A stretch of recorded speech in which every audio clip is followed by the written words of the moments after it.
Hi there, welcome to Rumor Spill. Monique has put Julie in a difficult situation by accusing her of crossing lines that ought to have remained unbroken. This disagreement is only one part of a longer story in which Monique, as these people get to know her better, feels deceived by people in the entertainment industry that she used to respect or collaborate with. The narrative also discusses Monique's own errors and dubious actions. Hugley, her brother, is involved in this drama. Monique says she's not going to let up on the matter until DL takes responsibility for his acts, stating, "I was prepared to reveal what DL had done." However, Monique has also spoken out about her, so it's not just about him. Disagreement with Tyler Perry, whom she claims contributed to her marginalization in Hollywood. She claims to have tapes of Perry confessing to acts that would have destroyed her career. She did not, however, decide to play these recordings on her show.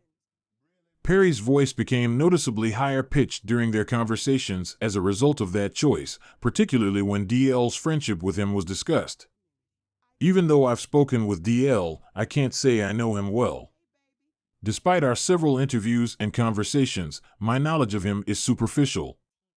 I mean, everyone knows the general rule to never cross family lines, right?" This is demonstrated by Monique's struggle against what she perceives to be unfair treatment by powerful industry individuals. This storyline is repeated in the feud saga, which Monique opted to follow. Monique wasn't holding back while criticizing Tiffany Haddish in an open conversation with GQ magazine.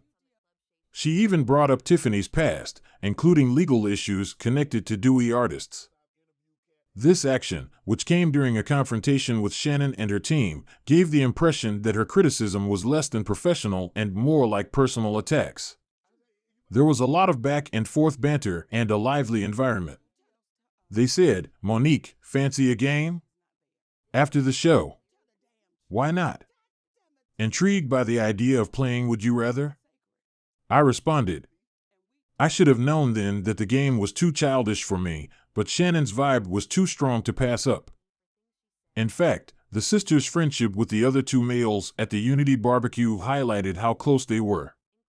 The conversation also covered more somber topics, such as Monique's lawsuit against Netflix for discrimination and her struggle for equality and just pay in the film industry.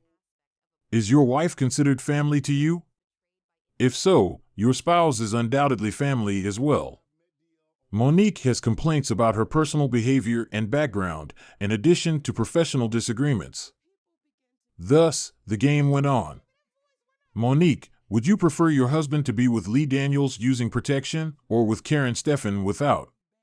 Without knowing the whole story, one could assume from Monique's response that they were all participating in the same game and that she was able to share her side of the story and expose an unfair and resentful industry in a conversation with Shannon Sharpe.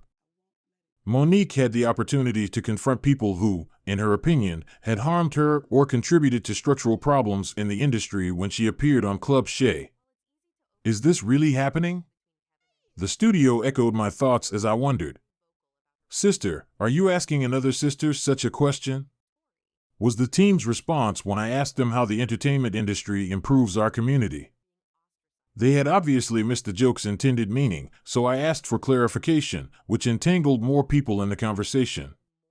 "What are you all doing?" After giving it some thought, I decided to give my brother DL a loud phone call. "Hey, baby, yeah, was his reply. Monique's direct comments highlight the continuous battles and difficulty in negotiating the complex power structures in Hollywood, particularly with regard to equitable representation. Given that Cat Williams also has issues with Kevin Hart, the conflict between Monique and Hart takes an intriguing turn. "Did he know it was you?" Yes, they had told him Monique was going to give him a call.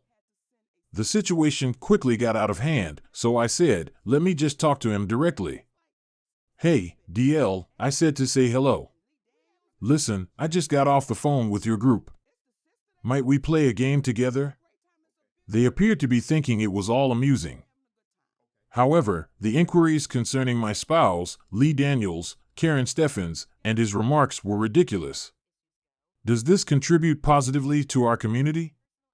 As Kevin Hart's background grows more complicated, the situation gets even more complicated, especially after his ex-wife Tori revealed she will be opening for Cat Williams on his next comedy tour, The Dark Matter.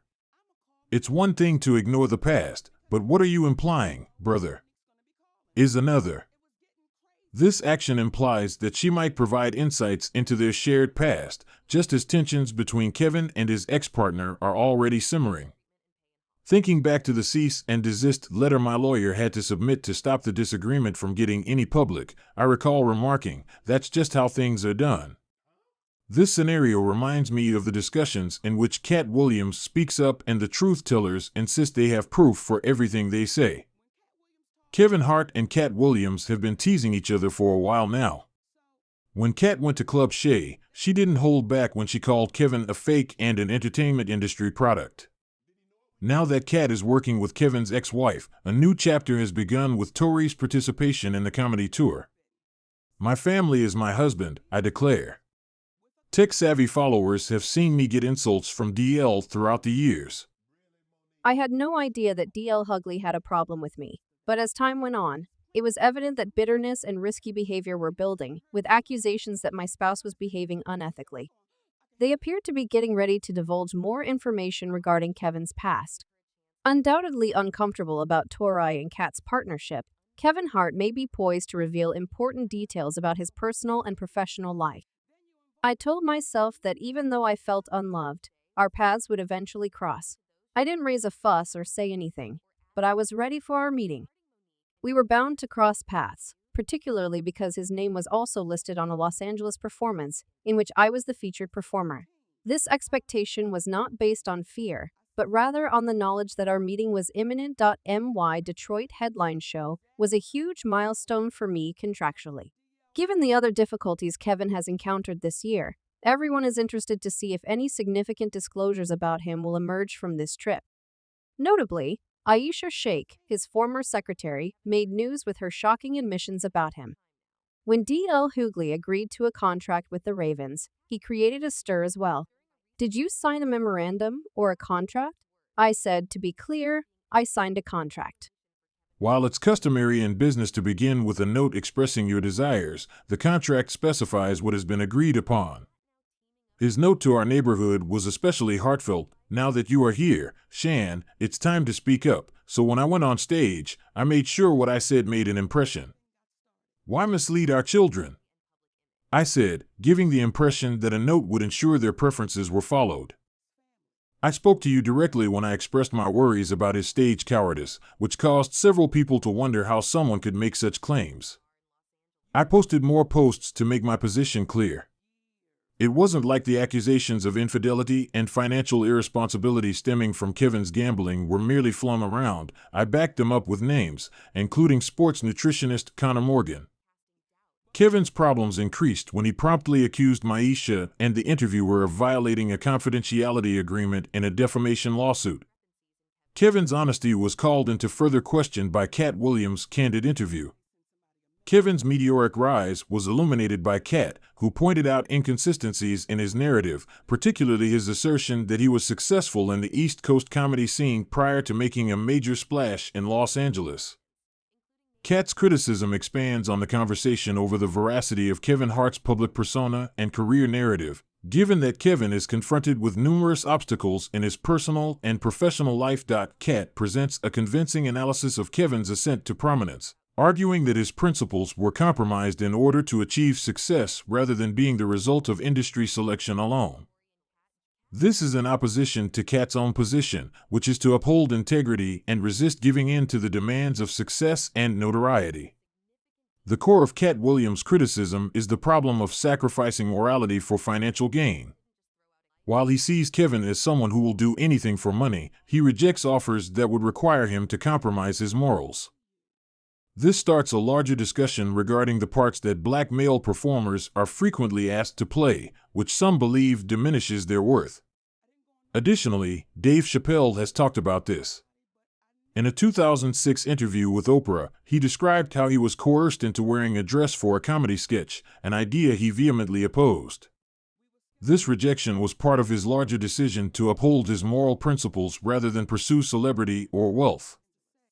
Famously, Chappelle turned down a $50 million offer from Comedy Central because he thought it would go against his moral tenets. He has also accused the industry of putting him in awkward situations so people might make jokes about him.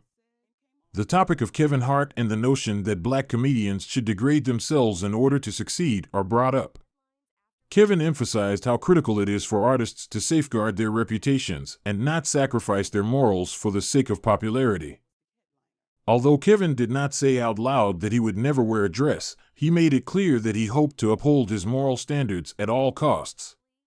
His dress and wig appearance on Saturday Night Live, however, went against this position and garnered criticism for what appeared to be a betrayal of his principles in the name of industry acceptance. Without holding back, Cat Williams referred to Kevin as a hypocrite for making this choice. When Kevin responded to the criticism on The Breakfast Club, he accused Cat of blaming everything but himself for his troubles in Hollywood, which inflamed the conversation. Kevin had accused Cat of neglecting the humiliating practice of black male comedians dressing up for their roles. Cat had refrained from bringing up this subject.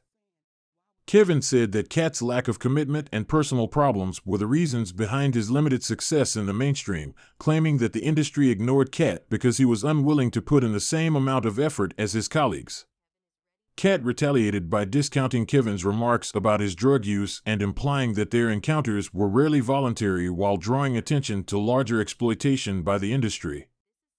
Kevin's comedic ability was minimized by Cat, who contended that his humor had less to do with his success than his willingness to conform to the standards of the industry.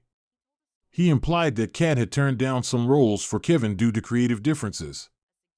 In addition to bringing attention to their private conflicts, this rivalry illustrates the larger difficulties that black performers encounter in Hollywood, such as the value of maintaining artistic integrity and the power structures within the business. Usually seen as unaffected by contentious roles, Kevin Hart finds himself at the heart of controversy when Cat Williams chooses to include Tori, his ex-wife, in his next comedy tour, The Dark Matter. Given how acrimonious Kevin and Tori's divorce was, this action has generated a lot of criticism. Many people were worried that Tori might divulge negative information about Kevin. Rumors of Kevin's adultery with other women, including his current wife, Eniko Parrish, during his marriage to Tori caused the couple to split up in 2011. The deep betrayal of the affair was exacerbated by Kevin's disdain for Tori's contributions to his comedic career. Despite her unseen assistance, Kevin downplayed her contributions and made fun of their personal struggles for comic effect, occasionally treating Tori disrespectfully in front of his affairs. Kevin's comedy success was greatly influenced by Tori, who felt deceived when he turned their personal problems into jokes for the whole public. Tori's commitment and this disdain for their marriage highlight how complicated their relationship is and how much drama is developing between Kevin, Tori, and Cat Williams. As a result of Tori's seemingly overlapping anniversary message, which raised questions over Kevin's timeframe for marriage, the dispute grew. Kevin's relationship with Tori became more strained as a result of his use of humor as a diversion, notwithstanding the issue. Interest and rumors have increased in light of Tori's expected involvement in Cat Williams' tour and possible disclosures regarding Kevin.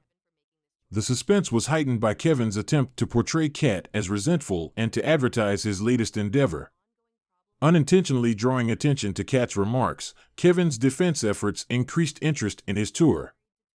This scenario highlights the complex relationships that exist within the comedy scene between private lives and public identities. Kevin's unhappiness has only increased as a result of his recent struggles, which include negative reviews for his most recent film, Lift. Even though Tori was warned about the repercussions of joining Cat's tour, the general consensus is that Kevin doesn't have the right to question her choice. Viewers interpret this as Tori's opportunity to take charge and possibly offer her version of events, signifying a pivotal point in both her relationship with Kevin and the larger storyline of the entertainment industry. Subscribe Rumor Spill for more videos.